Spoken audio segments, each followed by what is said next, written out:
Assalamualaikum warahmatullahi wabarakatuh. Salam kesetiakawanan sosial, sahabat-sahabat Karang Taruna, sehat semua. Jumpa lagi kita dalam acara Karpot Karang Taruna Podcast. Siang ini sahabat-sahabat Karang Taruna ditemani oleh saya Gatot TNS dan sudah hadir ini tokoh muda yang luar biasa, Kang Rizky. Iya, Kang Rizky, ya. Assalamualaikum. Selamat berjumpa di Karpot Karang Taruna Podcast, sebuah acara yang menghadirkan diskusi seputar kegiatan Karang Taruna, seputar permasalahan sosial, seputar pemberdayaan generasi muda dan pengembangan sektor kewirausahaan anak muda, gitu kan. Namun sebelum kita ngobrol-ngobrol, saya ingin mengajak teman-teman semua agar jangan lupa untuk subscribe channel Karang Taruna Provinsi Banten, bagikan kepada teman-teman. Agar apa yang kita diskusikan menjadi inspirasi buat teman-teman dan sahabat-sahabat Karang Taruna di mana saja berada. Oke, Kang Rizky, apa kabar Kang? Siap. Alhamdulillah Sehat, baik ya? ya, Alhamdulillah sehat. Alhamdulillah. Enaknya manggil apa nih? Om, Pak, atau gimana nih? Saya Bebas, masih muda nih. Akang aja. Akang aja ya, Akang boleh. Oke. Siap, Oke, siap. Kang Rizky, luar biasa sekali. Terima kasih sudah bisa memenuhi undangan kami. Iya, siap. Mau kenal dulu dong. Saya kalau baca literaturnya Kang Rizky ini adalah founder dari Sayurnara Iya. gitu ya. Bisa sedikit diceritain aktivitas sehari-harinya Kang Rizky? Oke, salam kenal ya. Tadi sudah dibicarakan nama Rizky Cahyanugraha, asal dari Kota Serang, lahir di Kota Serang, asli ya Kota Asli Serang, Kota Banten. Serang. Mungkin ya. Untuk aktivitas sehari-hari, karena kita punya usaha ya kan, punya branding sendiri, kita usahanya di bidang supplier bahan baku pangan, kebutuhan dapur, Iya. kebutuhan bahan baku itu. Oh. Jadi kita supply setiap harinya bisa ke pasar-pasar induk, kemudian pasar-pasar yang ada di lokal, bahkan sampai ke retail rumah tangga dan horeca, hotel, restoran, kafe, dan instansi sih, kayak catering gitu tuh. Luar biasa ya, itu core bisnisnya dari Sayonara itu ya. Iya, Rizky, benar ya. sekali. Saya dengar ada yang unik, konsepnya Sayonara itu katanya juga sempat memasarkan produknya secara online. Iya, benar. Bisa ceritain seperti apa Kang Rizky konsepnya itu? Jadi awalnya gini, Sayonara itu usaha, dia punya lapak ya, kayak jualan offliner ya, offliner di Pasar Rawu. Di Pasar Rawu. Di Rawu. Iya benar, kita punya lapak di sana. Iya. Yang dimana ya pasti inovasi itu datang ya, namanya anak dilakukan, muda ya, kreatif gitu kan. Sebenarnya saya nggak nyebutin saya kreatif, cuman ya nggak tahu deh gitu ya. Kita nilai gitu. Jadi dari situ ada sebuah peluang yang dimana waktu itu mulainya sebelum pandemi ya. Jadi pas pandemi orang tuh susah banget ke pasar kayak gitu tuh, dan jujur omset turun banget gitu waktu itu. Dan otomatis nggak bisa diem aja seorang pengusaha, pasti bakal berpikir yang lebih gimana caranya biar bisa itu. Akhirnya keluarlah ide atau inovasi ojek online aja bisa, kemudian sistem apa sih delivery lain aja bisa gitu online. Kenapa untuk bahan baku pangan nggak bisa? Dan satu lagi sih sebenarnya memang masih ada gitu, ada supplier gitu tuh, tapi untuk fokusly ke online gitu itu masih jarang. Makanya disitulah timbul sebuah peluang gitu. Benar, dari situ keluarlah apa sih namanya inovasi gitu. Luar biasa. Jadi Kang Rizky ini terinspirasinya dari situasi pandemi. Dari situasi pandemi. Betul. Jadi dari situasi pandemi di mana terjadi pembatasan interaksi masyarakat. gitu ya, sehingga terpikir untuk jemput bola. Jemput gitu bola, ya. bener. Jadi kalau orang nggak bisa ke pasar karena dibatasi, maka Kang Rizky mulai konsep gitu ya. Iya, jadi kalau misalkan mental seorang pengusaha ya, ketika ada suatu problematik gitu, kita jangan fokus di problemnya aja. Gimana caranya biar kita keluar dari masalah itu. Nah, dari situlah selalu kan pandemi datang itu membuat manusia itu bisa jauh-jauh lebih kreatif daripada yang sebelumnya. Bener kan? Sepakat ya? Iya, jadi kayak gitu. Jangan melulu melihat sebuah masalah atau sebuah persoalan sebagai sebuah hambatan, tapi jadikan persoalan itu sebagai sebuah tantangan. Bener, lebih kurang begitu ya. Bener, sepakat kalau kayak gitu. Luar biasa. Pasarnya sampai hari ini udah lingkup mana saja, Bung Rizky? Jadi kalau pasar kita masih pasar Rauh kalau untuk lapak ya. Tapi Enggak, maksudnya di Sayur Nara ini sekarang ada aplikasi kan? itu sebanten. Oh, Banten ya? Sebanten. Sebanten. Pangsa pasarnya Sayur Nara ini sudah sebanten Iya. teman-teman Karang Taruna. Belum bisa explore keluar ya karena memang masih difokusin di daerah Tapi sendiri. peluang pasar Banten saja menurut saya sudah luar biasa. Oh, gede banget tuh. Karena belum ada ya. Maksudnya bukan belum ada sih, masih sedikit Masih sekali. sedikit yang masuk ke ranah itu. Bener. Apalagi kayak kemarin kayak gitu orang banyak yang ngeluh gitu tuh ya, susah ke pasar atau repot ya. Itulah datang. Kita ngasih solusi kayak gitu. Berarti sekarang sistemnya Bung Rizky ini terima order dari online, Dari konsumen ya, dari melalui konsumen, online. melalui online. Kemudian ada tenaga yang mengantar. Ada ini ada tim lah, tim ya, ada tim. ada tim yang mengantar Saya nggak ya. bisa nyebut itu karyawan tapi tim itu ya. Oke. Jadi gini prosesnya, list order turun ke kita, kemudian kita kasih press list harga. Setelah itu, setelah deal, baru kita proses. Pesan sekarang 2 jam sampai, gitu. 2 jam. Bikin garansi seperti itu ya. Iya. Menggaransi pesan sekarang 2 jam. 2 jam sampai. Kecuali hari Jumat pagi sampai Jumatan ya, itu tutup. Closing gitu. Tapi habis Jumatan baru mulai lagi. Betul. Dan itu segmen pasarnya melayani korporasi sajakah atau juga rumah tangga dilayani? Oke, ini yang banyak pertanyaan sih sebenarnya dari masyarakat ya. Betul.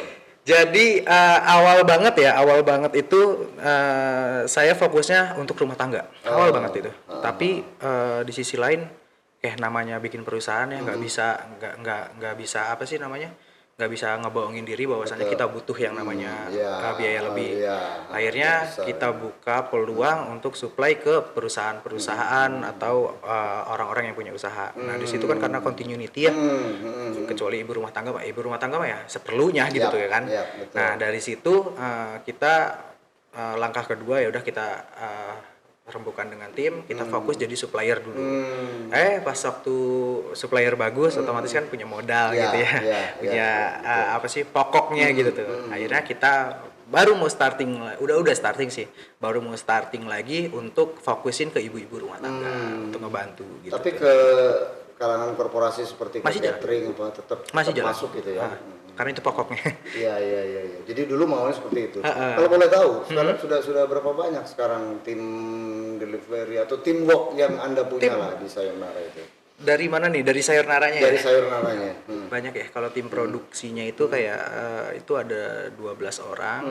Produksi itu untuk yang belanja, kemudian packing, washing dulu, washing, packing, dibersihin dulu, nggak bisa asal. Jadi benar-benar higienis. Karena kan ada tagline-nya, belanja dari rumah, kualitas supermarket, harganya harga pasar. Luar biasa. Kualitasnya supermarket tapi harganya Iya, makanya itu ada istilah di washing dulu. Di washing, kemudian itu ada 12 orang lah pokoknya bagian produk. Kemudian untuk bagian delivery, pengiriman itu ada 6 orang. Kita belum banyak ya karena emang belum begitu ini. Betul. 6 orang itu diperuntukkan untuk retail rumah tangga. Tapi kalau misalkan untuk ke apa sih ke instansi atau apa gitu, itu ada khususnya, ada cuma 4 orang doang. Jadi itu yang benar-benar ngerti. Ngirim ke Benar. Karena kalau quantity sama kualitas kan harus kalau quantity kan tinggi, kualitas harus benar-benar dijaga. Nah, itu yang harus karena biasanya perusahaan juga punya standar kualitas. Iya, benar. Kalau enggak ditolak. Saya kan udah dibelanjain ditolak gitu. Terus kemudian ada tim admin itu ada 3 orang. Yang satu social media management. Jadi yang ngurusin admin WA, kemudian Instagram, kemudian YouTube itu nanti dari social media management. Ada admin kedua itu bagian finansial. Jadi begitu orderan datang, transfer dan segala macam itu bagian keuangan ada 1 orang. Kemudian 1 orang lagi untuk yang menanggapi ketika ada yang order, ya pasti ada inilah interaksi dulu lah. Kalau menurut Anda sebesar apa peran atau kontribusi dunia digital, gitu ya, peran atau kontribusi digitalisasi yang sedang melanda ini kaitannya dengan bisnis Anda yang Anda sedang jalani? Oke, mungkin sebelum pandemi belum begitu terasa ya, belum begitu terasa, benar-benar belum begitu terasa. Tapi pas masuk pandemi, apalagi wah mulai parah banget ya, itu terasa sekali ya. ada 80%, itu orderan dari terdongkrak iya, dari online itu. ekonomi digital, gitu bener. ya. Dan nggak bisa kita tutup mata mengenai ekonomi digital. Makanya untuk ya anak-anak muda gitu tuh ya, ini buat sedikit teman-teman pesen ya buat anak-anak muda. ya. Kalian punya gadget gitu, kalian punya kuota dan segala macam, jangan diperuntukkan untuk ya nggak apa-apa sesekali main game e-sport ya, e-sport juga karena kan bisa ini. Tapi di sisi lain gadget atau segala macam bentuk digital itu luas ya. dan Banyak sangat sekali manfaat positif yang bisa diambil ketika kita bisa benar-benar mengeksplor gadget yang kita miliki untuk kepentingan positif gitu ya. Benar Masuk banget. untuk kepentingan menutupi kebutuhan ekonomi. Kebutuhan gitu ekonomi. ya. Benar banget. Bung Rizky tadi sudah terang-terangan, sudah jujur dan terbuka mengatakan bahwa peran digitalisasi itu 80% mendongkrak bisnisnya. Iya. Sekarang gini, TV ya, siaran TV. Sekarang banyak artis-artis yang off untuk siaran. Larinya kemana? YouTube. Ke YouTube. Bener kan? Ya, Karena podcast. orang bisa nonton dari Iya, bener kan? gitu ya. Rata-rata bikin yang Ya. podcast dan segala macam. Oke. Ya itu kan salah satu pemanfaatan digitalisasi. Betul. Menguntungkan ya sangat Iya, menguntungkan sangat. ya kan. Mungkin nanti dari channel apa sih Karang Taruna ini ya bisa menghasilkan dari subscribe ya. Jangan lupa, iya elah cuman ngetik subscribe, pencet subscribe, ada apa sih lonceng ya pencet kayak gitu doang, masa sih ini bermanfaat loh gitu tuh. Iya. Luar biasa, Bung Rizky. Satu lagi juga saya mau tanyakan, Anda sebelum menggeluti Sayonara ini, apa aktivitas Anda? Saya mulai usaha ya. Ini cerita histori dulu sedikit. Histori awal saya punya brand. Nah, saya dari awal dari umur 12 tahun ya. Dari 12 tahun itu udah tertarik ke dunia usaha gitu.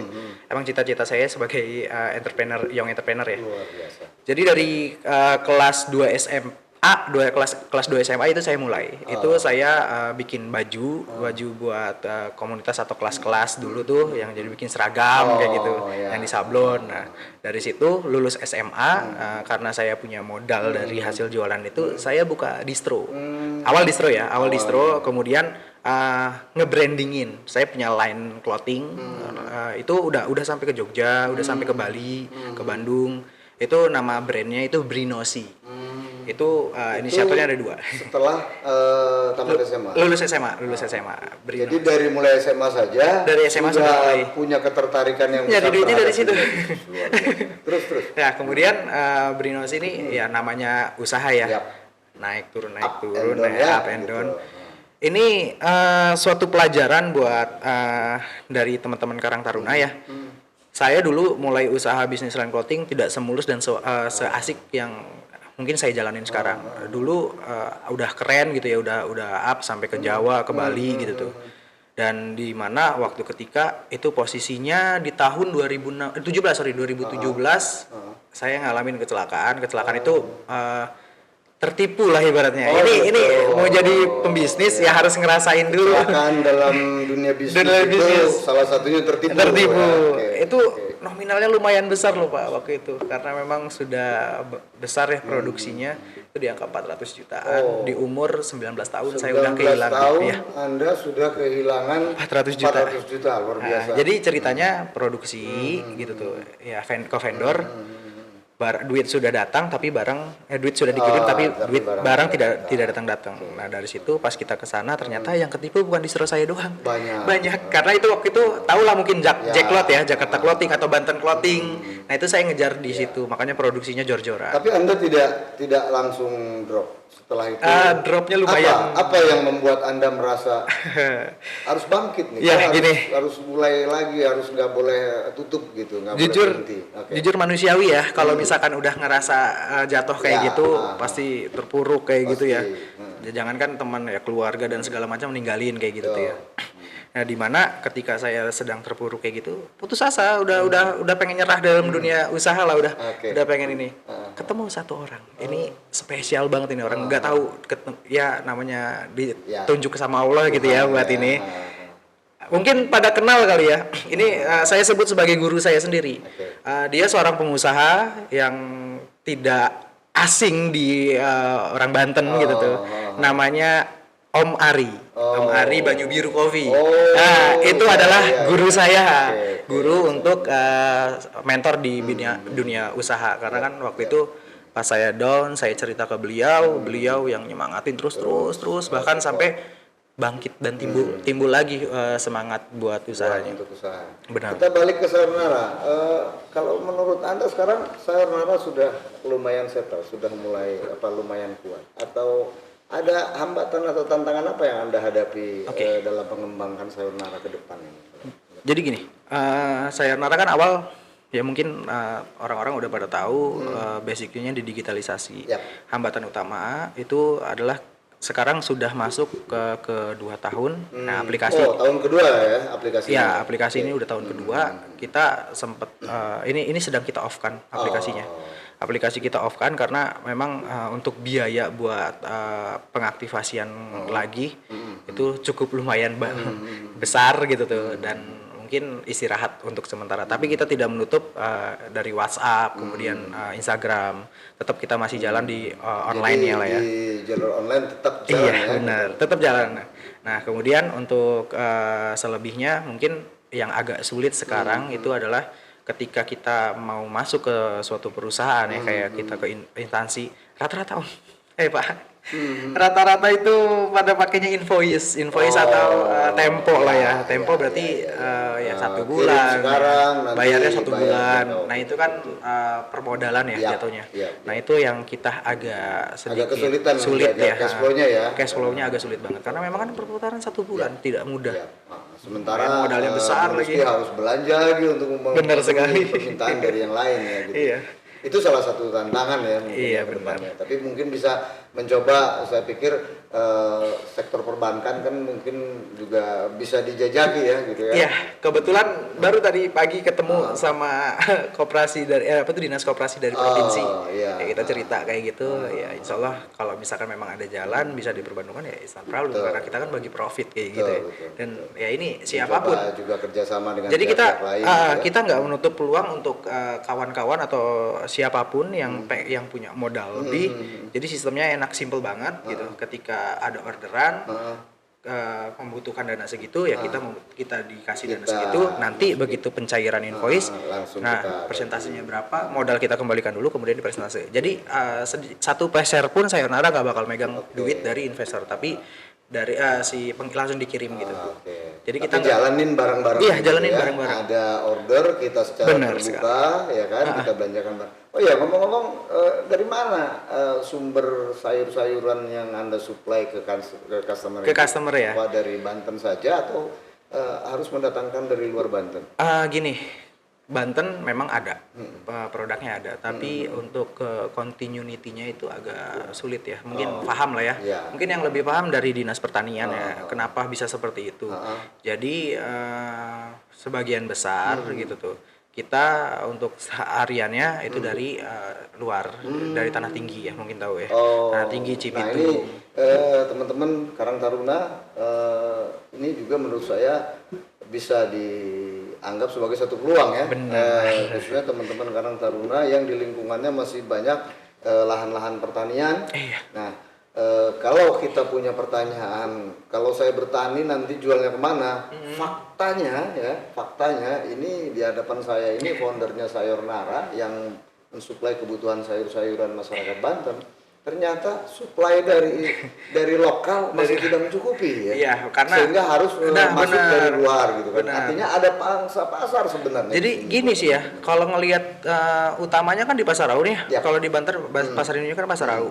Nah, rata-rata kenapa dari pasar induk Rau tidak ngambil ke petani-petani di sini? Harganya harganya. Jadi kalau misalkan dia ngambil ke bandar besarnya di sana, itu harganya jauh lebih murah karena dia tengkulak gitu tuh kan, yang di sebelah sana. Sumbernya masuk. Makanya kita agak sulit ya untuk itu. Kayak kemarin dari Gunung Karang Pak Pendi minta tolong ke kita ya kalau untuk orderan untuk retail rumah tangga bahkan ke instansi bisa, tapi kalau untuk masuk ke pasar agak sulit. Enggak, ini ya. Bisa. Tapi kalau misalkan kita kayak ke hotel, ke restoran dan masuk, segala macam, bisa. Harganya masuk. Harga masuk karena kualitasnya juga Kualitasnya, masuk gitu. Tapi kalau untuk masuk ke pasar induk, kayak yang komoditinya agak susah. Karena harganya kalah sama harga-harga yang ditekan. Nah, ini juga suatu apa ya, suatu problem ya. Problem bener. Suatu problem yang harus bisa kita pecahkan bersama-sama nih. Bagaimana produk lokal kok di lokal harganya lebih tinggi kan gitu ya. Benar sekali, benar. Oke, ngomong-ngomong Bung Rizky, Anda sudah berkeluarga belum? Udah. Oh, sudah. Sudah. Boleh tahu istri berapa, anak berapa? Istri baru satu. Satu saja. Enggak, satu saja ya. Anak baru satu. Baru satu. Luar biasa. Masih muda. Masih muda. Founder dari sebuah perusahaan retail yang dalam skala lokal cukup besar, tapi juga berkeluarga, luar biasa, bahagia sekali. Apa rencana ekspansi Sayonara? Ada nggak terpikir mau ngembangin seperti apa gitu? Oh banyak. Kita program tuh banyak banget tuh. Dan insya Allah tahun ini harus kita startingin lah ya untuk program-program karena kan di tim juga ada. Yang pertama untuk supplier gitu ya. Untuk supplier kita pasti bakal ini tadi yang kita bicarakan di situ. Siapa tahu melalui dari kita ada yang bisa networking. Gitu ya. Dan ingat ya Om, ini salah satu ininya ya, siapapun yang bisa menyambungkan atau menghubungkan Sayonara dengan nanti mitranya itu akan mendapatkan 10% dari setiap transaksi keuntungan bersih. Nih, teman-teman nih. Bisa peluang itu maksudnya, jatuhnya ke peluang. Betul. Jadi si yang menyambungkan tidak memikirkan modal atau perjalanan, tapi itu urusan Sayonara. Tapi ya nanti disambungkan dengan orang itu. Begitu goal. Anda menerapkan konsep kemitraan ya. Benar sekali. Membangun kerjasama kasih ini. Peluang buat orang, karena kan yang kerja sekarang sulit sekali ya. Betul. Saya tanya juga satu lagi, Bung Rizky, dengan apa yang sudah Anda capai saat ini, seandainya Anda ditawari bekerja di sebuah perusahaan atau di sebuah instansi dengan penghasilan yang menggiurkan, apa sikap yang Anda ambil? Saya awalnya kerja di Krakatau Posko. Dulu? Oke. Kalau misalkan seandainya sekarang tiba-tiba Anda ditawari pekerjaan, kira-kira seperti apa? Anda tetap akan bertahan di bisnis saja? Bicara dengan hati, saya tetap di bisnis karena memang saya keluar dari pabrik, itu fokus. Anda keluar dari kerja saja karena memang mau menggeluti bisnis kan itu? Itu kan nama Sayonara adalah filosofi dari meninggalkan. Sayonara itu artinya apa? Sayonara, selamat tinggal ya. Selamat tinggal. Jadi maksudnya selamat tinggal dari pabrik. Jadi seandainya sekarang Anda ditawarkan penghasilan yang lebih menggiurkan pun menurut Anda sama saja flashback ya, kembali ke belakang ya kan gitu ya gitu. Bener. Luar biasa. Nah ini juga salah satu motivasi walaupun pahit ya perjalanan berusaha ya. Proses yang berdarah-darah ya, mengeluarkan keringat dan air mata. Bener. Tapi beliau sudah menikmatinya, dan satu yang kita perlu catat dari apa yang dihasilkan Bung Rizky ini, sekarang seandainya dia ditawari dengan penghasilan yang lebih menggiurkan, dia tetap tidak akan mau karena dia merasa sudah menemukan dunianya. Begitu ya Bung Rizky ya. Oke.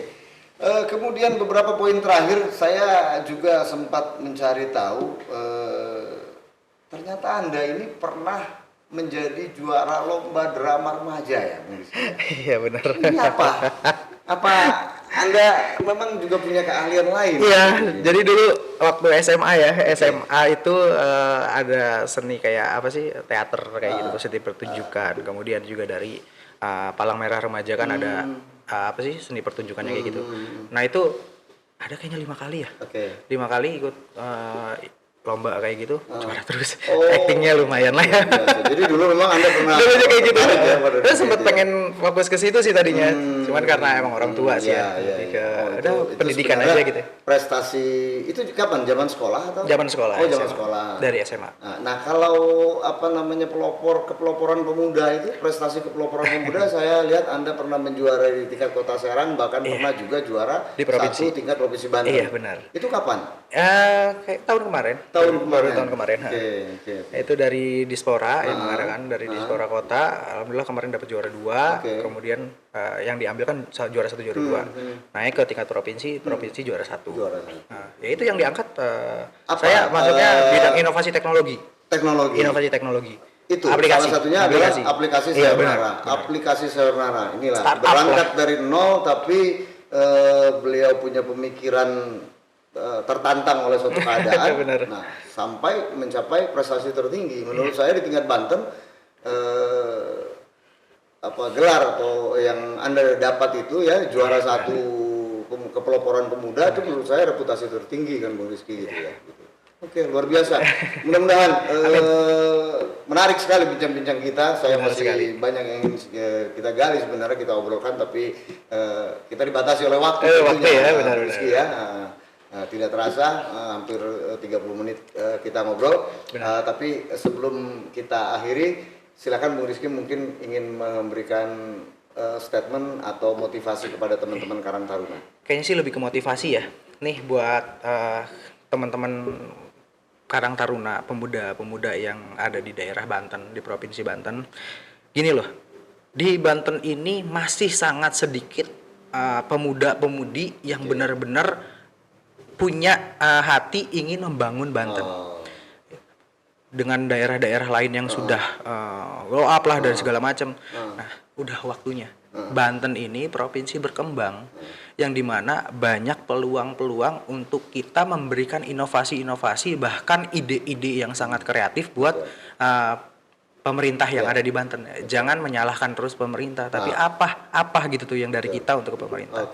Sebenarnya sih ke situ ya. Jadi siapapun yang mungkin agak sulit untuk mencari kerja dan segala macam, coba buatlah peluang diri sendiri. Banyak jangan sekali yang bisa kita lakukan. Jangan pernah membatasi diri sendiri bahwasannya saya tidak mampu. Salah, semua manusia sama. Betul. Kamu dengan Albert Einstein sama, kamu dengan B.J. Habibie sama-sama manusia. Bedanya tinggal kemampuannya. Ya? Benar sekali. Gitu. Itu aja sih. Sahabat-sahabat Karang Taruna, tentu masih banyak yang teman-teman ingin dengarkan dari cerita yang menurut saya luar biasa menariknya ini dari Bung Rizky. Namun tadi kita dibatasi oleh waktu. Sebelum saya tutup, ada beberapa catatan yang saya bisa rekomendasikan kepada teman-teman Karang Taruna. Yang pertama, keadaan tidak harus membuat orang takut atau ragu melakukan sesuatu.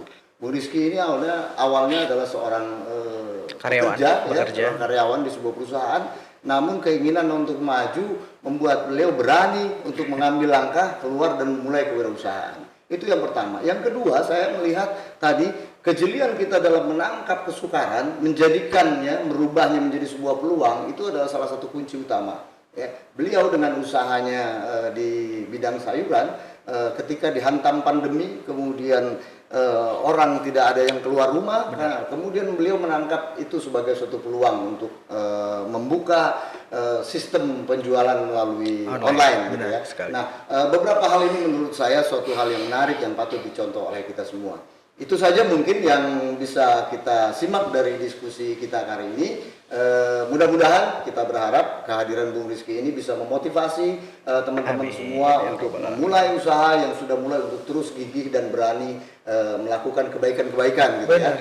Semoga apa yang telah dilakukan oleh Bung Rizky dapat menginspirasi sahabat-sahabat dalam memajukan Karang Taruna di wilayah masing-masing.